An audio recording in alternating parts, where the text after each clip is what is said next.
Stolen land. Stolen land. They stole the land, you fucking colonizers. Yeah, I had somebody telling me that they had more right to America than I do because my people stole their land, as if he knew who my people were to begin with. Very foolish, making presumptions like that. But, furthermore, on the note, all land is stolen land. All of it. If any nation you can think of, it was under contest at some point. It's not stolen land. Let's get it right. It's conquered land. The land was conquered. And nations are defined by founding articles, asserted principles, values, the defined governance, and borders. That's what defines a nation, not a soup of warring tribes. Sorry. I got Native American in me too. Sorry, that does not make a nation. It just doesn't.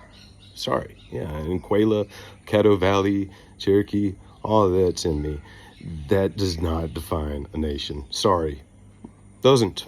So we'll push that to the side for the moment. Back to what does make a nation.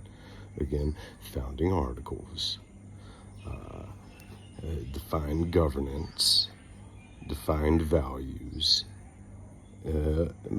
borders, and, also inherently how a nation treats its own citizenry. Very important. That matters as to what defines a nation and how it interacts with the rest of the world. However, these two things should be declared or, encapsulated to some degree within the founding articles, which in our nation it is. You can go and read this shit.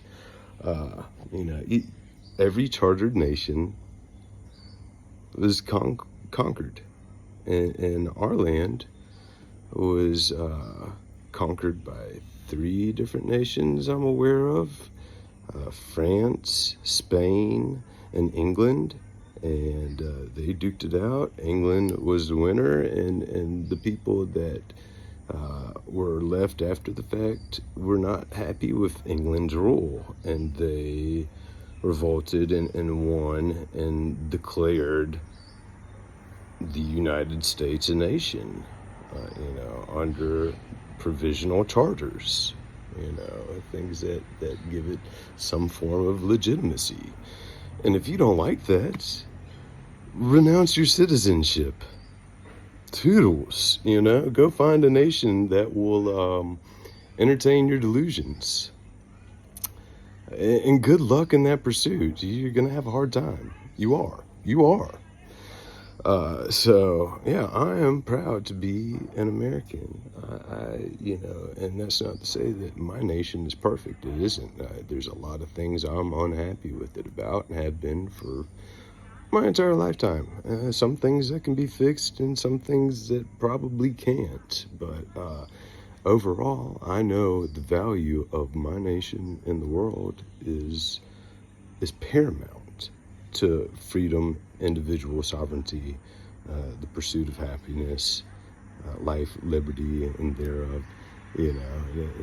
Have defined property laws, all these things post Magna Carta, which if you don't know what that is, go read some books, please, because you're dumb, you're uneducated. Here, let me give you a couple more books you probably need to read. A Brave New World.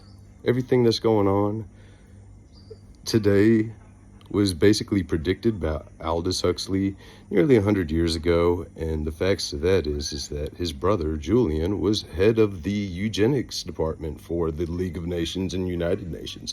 These were some very sinister people, and they had this grand plan, which a lot of it came to pass, but it was all outlined by Aldous Huxley in A Brave New World. It was his warning to the world. It was not a dystopian sci-fi novel. No, it was a warning. go read the warning. Also, I would recommend reading The Lord of the Flies. Lord of the Flies, because that's what most, I'm looking at the intellectual and emotional children throughout my country. And that's how you conduct yourselves. It's like fucking brats throwing temper tantrums. Yeah, for real. Most of y'all are conducting yourselves just like the kids out of Lord of the Flies, inciting violence and just acting demonstrably. You're insufferable. You're inflaming the problems going on in the nation today, and you're basically giving way to the siege that is taking place throughout the West. And it's not just America. It's big, and most people just don't even realize what they're ushering in. And I'm trying to inform you people, but fucking social justice warriors and all of that. Oh my God! To think I was consumed in the same brain rot for years myself.